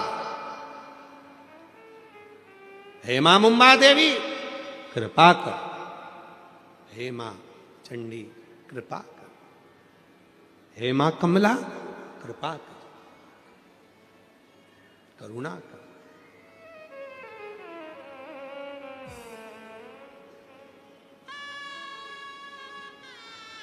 मां देवता निहार रहे, मां को क्रोध आएगा, करुणा करेगी, दया करेगी,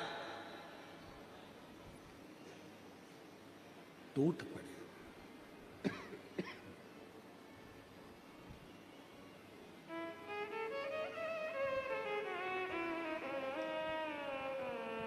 और मां करुणा करने वाली मां, दया करने वाली मां आद्य शक्ति से प्रार्थना करे, निवेदन की।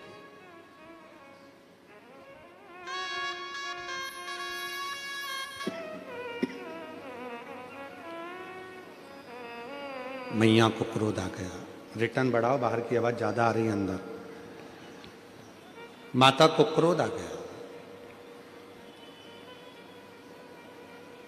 और देवी दुर्गे उमा विश्व जननी रमा मातु तारा एक जगदम्बा तेरा सहारा, एक जगदम्बा तेरा सहारा।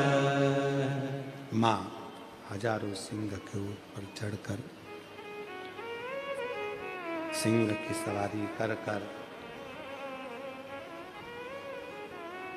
महिषासुर पर दौड़ पड़ी। महिषासुर माता को अपशब्द पर अपशब्द कह रहा था। इतने में मां चढ़ी सिंह पर और जो महिषासुर पर दौड़ पड़ी तो महिषासुर के छाती पर जो त्रिशूल का प्रहार करा, महिषासुर के प्राण उसी समय छूट गए।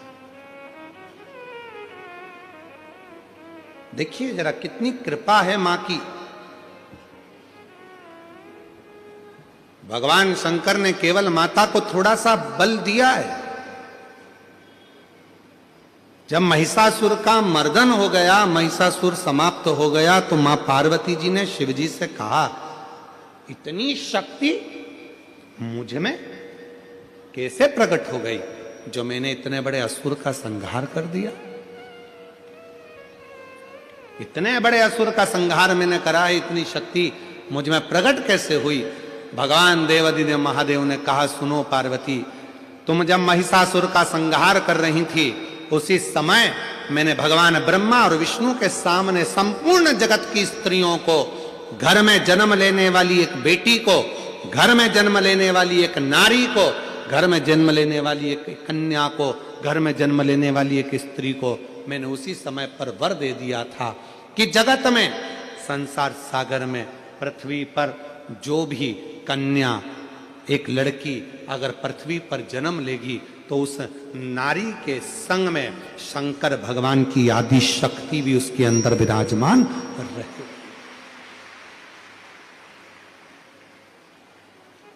शिव जी के साथ में आद्य शक्ति भगवान शंकर की प्रत्येक नारी के साथ में विराजमान, प्रत्येक नारी।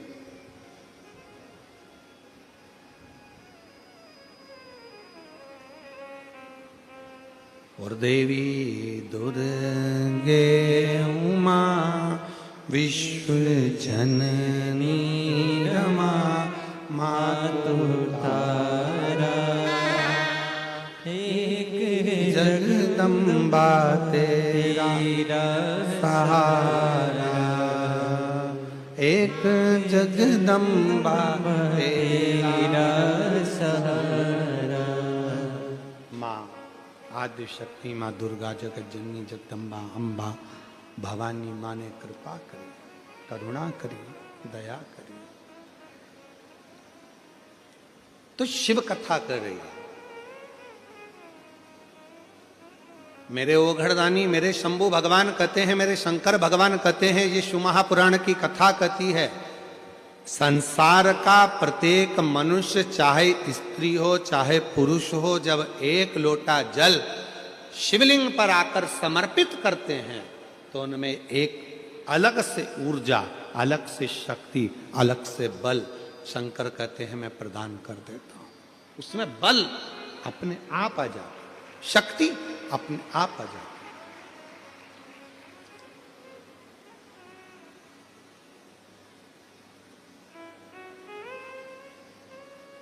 कितनी माताएं हैं जो सोमवार का व्रत करती हैं? जरा हाथ उठाना।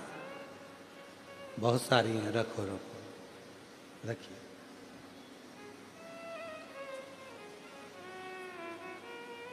आप में से कई माताएं ऐसी भी होंगी, कई जीजियां ऐसी होंगी जो कई सालों से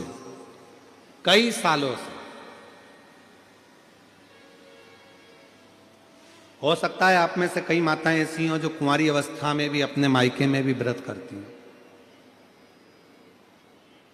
हो सकता है आप में से कुछ मेरी जीजियां, मेरे कुछ जीजा, उन कुछ बेटियां कुछ ऐसे हों जिनको व्रत करते करते 2 साल, 5 साल, 8 साल, 10 साल हो गए। सोमवार का व्रत चल रहा है उनका, चल रहा है।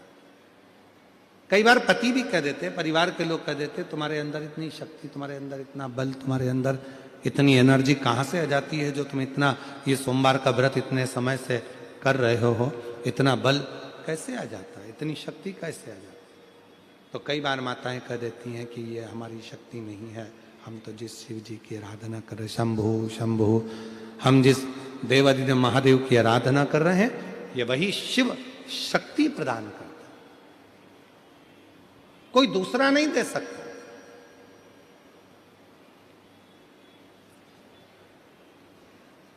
प्रश्न आया,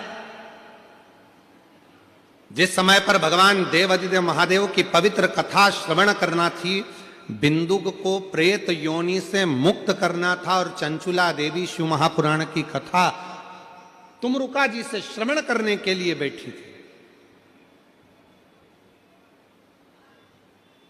तुमरुका जी से शिव पुराण की कथा श्रवण करने बैठे। बाहर के स्पीकरों की आवाज बढ़ाओ, अंदर के स्पीकरों की आवाज बढ़ाइए, स्पीकरों की आवाज बढ़ाओ। कहे कहा, पूछा तुमरुका जी के पास में जब माता पार्वती जी ने भेजा, जब माँ जगतजननी जगदम्बा पार्वती जी ने जब कहा, और पार्वती जी ने जब कहा कि अगर तुम्हारे पति को प्रेत योनि से मुक्त करना है, शंभु शंभु शंभु शंभु शंभु, जब तुम्हारे पति को प्रेत योनि से मुक्त करना है तो क्या तुम तुमरुका जी से जाकर शिव महापुराण की कथा श्रवण कर सकती हो? और तुमरुका जी कोई साधारण नहीं है। पुराण एक विश्वास की है, एक भरोसे की है।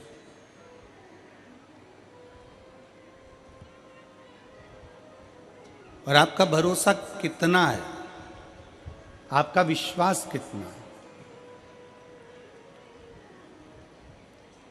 आप किस भाव से भगवान की इस पवित्र कथा का रसपान कर रहे हैं, किस भाव से श्रवण कर रहे हैं।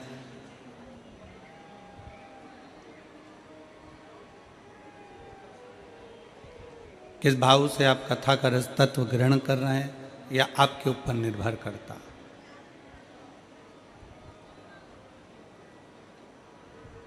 भरोसा कैसा होना चाहिए, विश्वास कैसा होना चाहिए? शिव महापुराण की कथा बहुत सुंदर एक दृष्टांत से अपन इस रायपुर छत्तीसगढ़ की पवित्र भूमि से आज 24 तारीख से 30 तारीख तक होने वाली दोपहर 2 बजे से 5 बजे तक इस शिव महापुराण की कथा का लाभ जो अपन ले रहे हैं, उसको एक दृष्टांत से प्रारंभ करते हैं।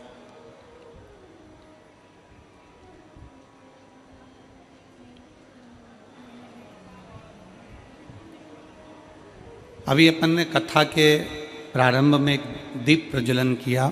माननीय सांसद महोदय अग्रवाल जी दीप प्रज्वलन करें।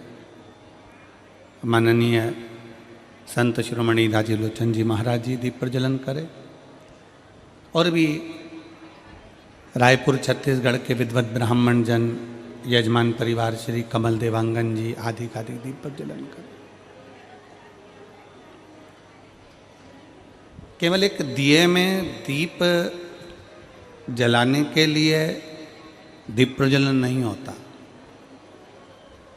शिव महापुराण की कथा कहती है दीप प्रज्वलन का सबसे बड़ा कर्म है कि अपने भीतर के मंदिर में परमात्मा की भक्ति का दीप जलाना और उस भक्ति के दीप से संसार में प्रकाश फैलाना।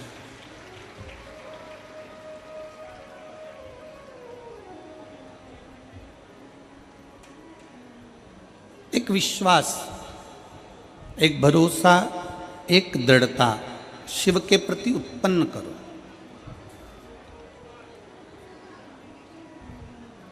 और जब आप एक भरोसे के साथ में भगवान शंकर की अविरल भक्ति को श्रवण करेंगे, एक विश्वास के साथ में भगवान शंकर की कथा का रसपान करेंगे, एक भरोसे के साथ भगवान शिव की कथा को अपने भीतर उतारेंगे, तो ये निश्चित है कहीं ना कहीं शिव तत्व हमारे भीतर समाहित होगा। शिव तत्व हमारे भीतर जरूर समाहित हो। और मैंने तेरे ही भरोसे बाबा, तेरे ही भरोसे हवा बिच उड़ती जावांगी, बाबा डोर हंतो छड़ी ना में कटी जावांगी, भोले मैं तेरी पतंग, शंभो मैं तेरी पतंग, हवा बिच उड़ती जावांगी, बाबा डोर हंतो छड़ी ना में कटी जावांगी। शिव कथा कहती है एक भरोसे को अपने भीतर विराजमान कर लो। एक पति पत्नी नाव में तैयार होकर बैठ गए, नौका तैयार हो गए, चलने लगी। बहुत सारी सवारी बैठी हुई थी, बहुत सारे लोग जहाज में बैठे हुए थे।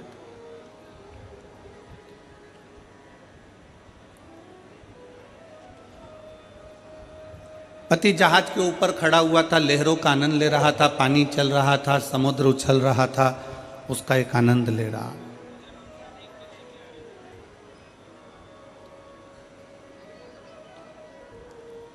समुद्र लहरों का आनंद ले रहा है, समुद्र की लहरों का आनंद, और वो व्यक्ति बड़े आनंद के साथ प्राप्त कर रहा।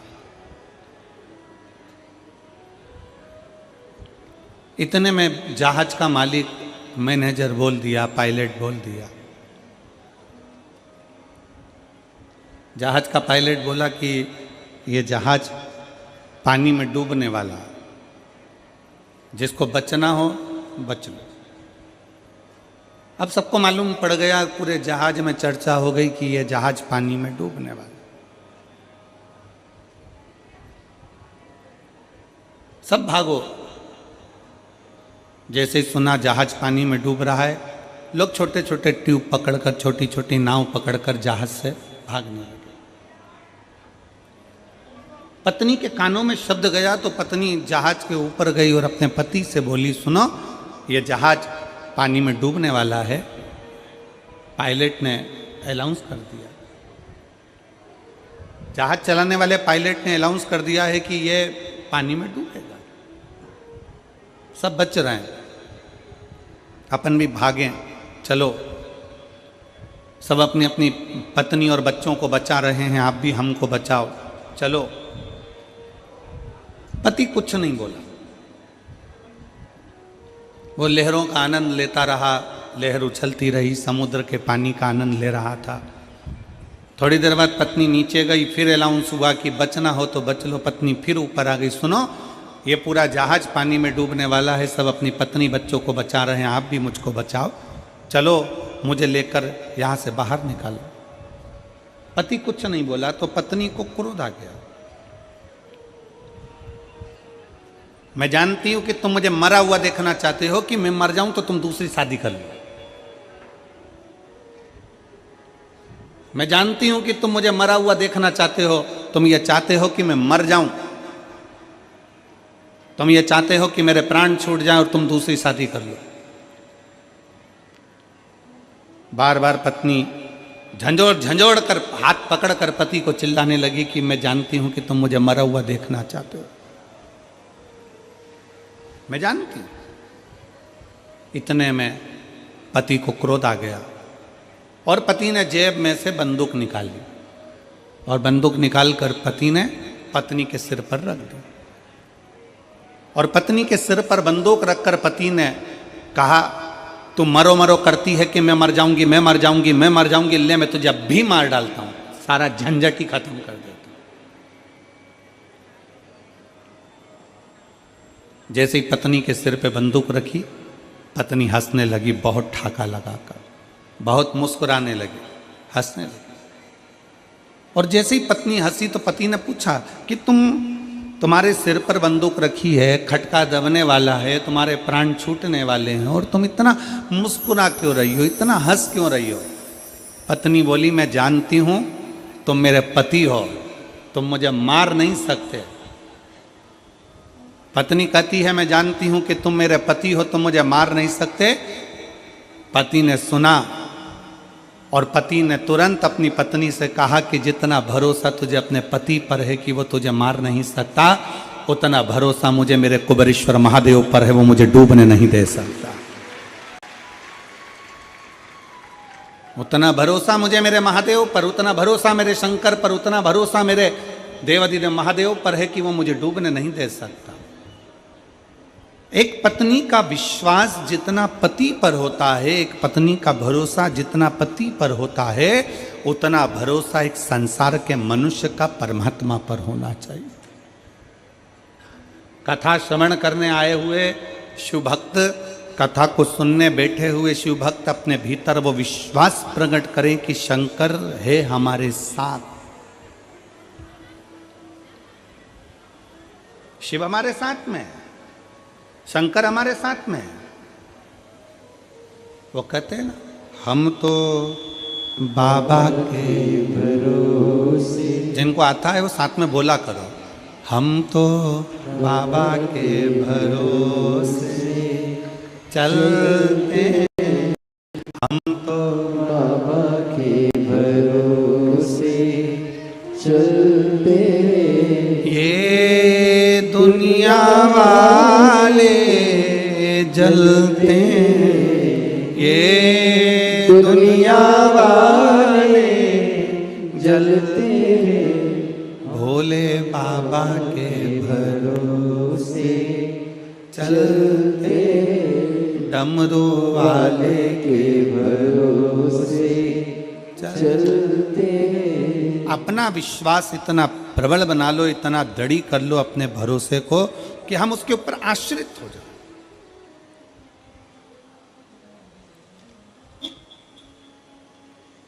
और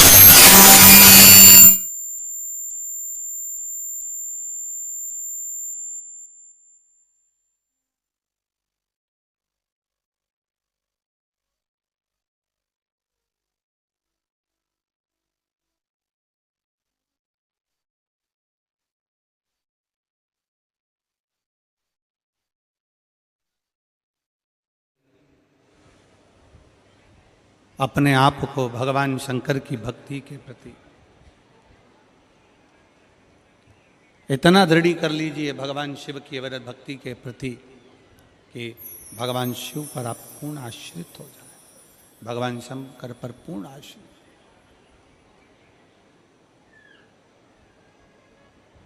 हर पल, हर घड़ी, हर क्षण, हर समय शंकर हमारे करीब में हो। ऐसी कोई घड़ी, ऐसा कोई पल, ऐसा कोई समय ना हो जिस समय पर शिव हमसे दूर।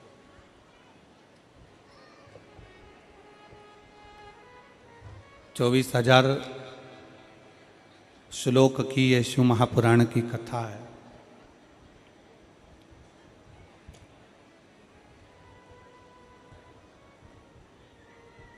इस पूरी कथा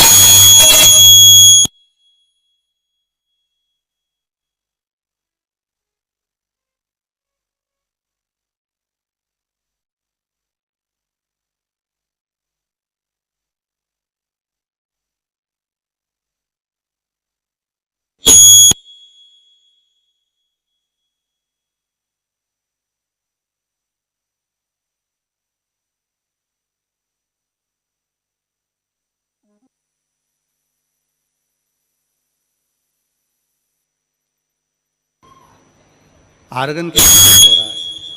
आर्गन के बिंदे को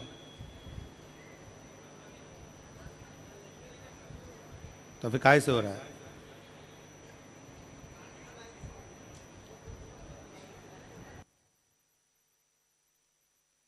तो फिर क्या से हो रहा है?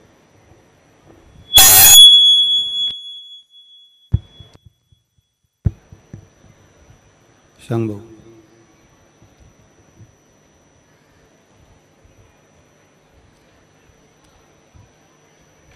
हम तो बाबा के भरोसे चलते हैं, हम तो बाबा के भरोसे चलते।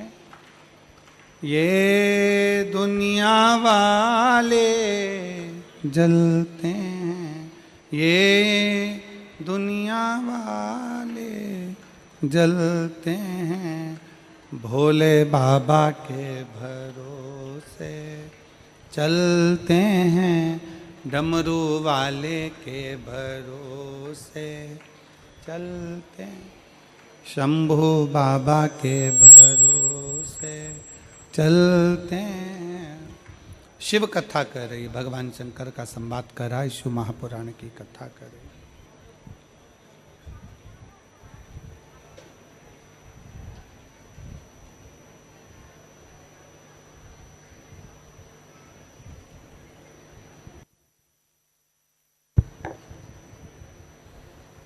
भगवान शिव की कथा कर रही है, भगवान शंकर का पवित्र चरित्र कह रहा। इस शिव महापुराण के 24,000 श्लोकों में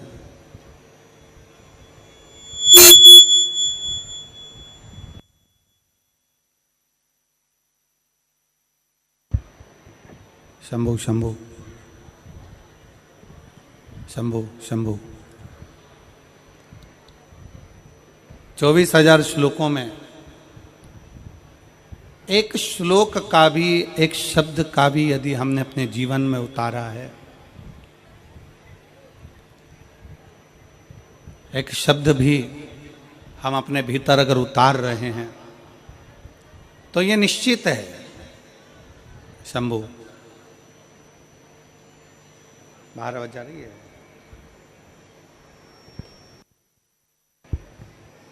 शंभु शंभु शंभु 24,000 श्लोक में अगर एक शब्द का भी हम स्मरण कर रहे हैं, शिव महापुराण के एक अक्षर का भी अगर हम स्मरण कर रहे हैं, तो ये निश्चित है कि हमारा शिव हमारे करीब में है। बोल बम का नारा है, जरा दोनों हाथ उठाकर बड़े प्रेम से बोल बम का नारा है।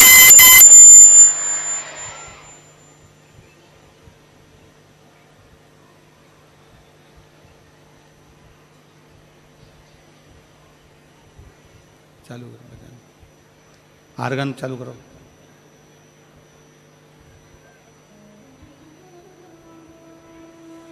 शंभु शंभु शंभु श्री शिवाय नमस्तुभ्यं, श्री शिवाय नमस्तुभ्यं, श्री शिवाय नमस्तुभ्यं, श्री शिवाय नमस्तुभ्यं, श्री शिवाय नमस्तुभ्यं,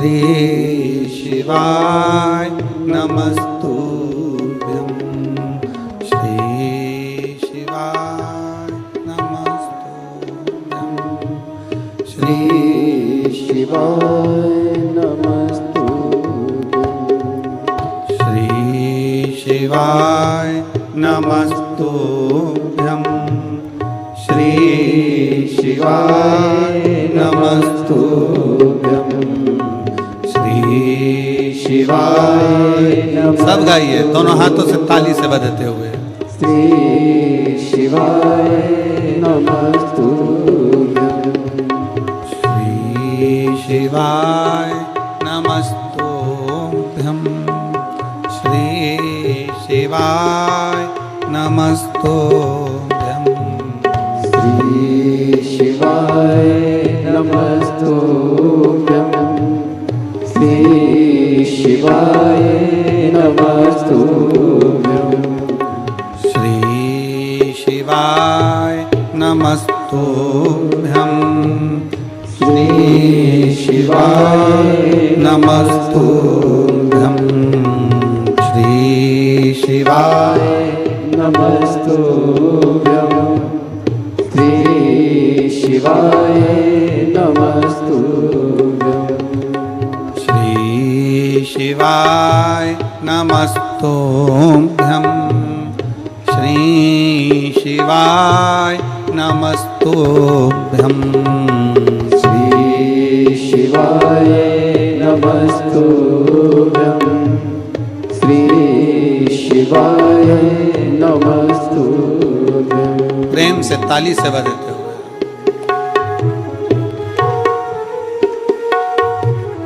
गुनगुन आवाज आ रही है और आर्गन की आ रही है, उसकी आवाज तेज होती है तो अपने आप गुनगुन आवाज आने लगती है। उसकी लीड में कुछ प्रॉब्लम है, निकाल के देखो एक बार, लीड अपने आप सही हो जाएगा। श्री शिवाय नमस्तुभ्यं श्री शिवाय नमस्तुभ्यं श्री शिवाय नमस्तुभ्यं या तानपुरा लगाया हो तो वो देखो तानपुरा की शिवाय नमस्तुभ्यं श्री शिवाय नमस्तुभ्यं श्री शिवाय नमस्तुभ्यं श्री शिवाय नमस्तुभ्यं श्री शिवाय नमस्तुभ्यं हर हर महादेव। भगवान शंकर की कथा कह रही है, शिव महापुराण की कथा वर्णन कर रही है, शिव तत्व कह रहा है। एक शब्द भी अपने भीतर अगर हमने उतारा है शिव का, तो वो हमारे जीवन को प्रसन्नता आनंदता देता ही देता है।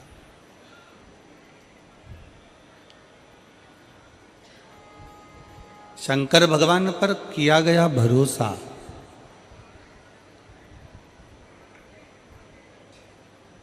कहाँ कहाँ साथ दे सकता है, किस किस जगह पर साथ दे सकता है।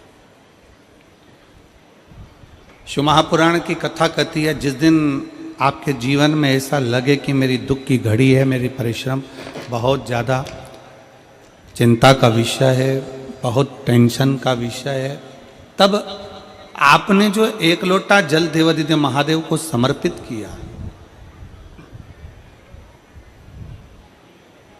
तब आपने भगवान शंकर को एक लोटा जल समर्पित किया। शिव महापुराण की कथा कहती है, वही जल आपके विश्वास को दृढ़ बना देता है, आपके भरोसे को प्रबल बना देता है।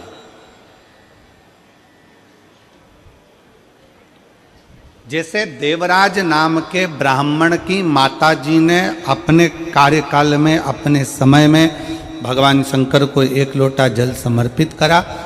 देवराज नाम के ब्राह्मण की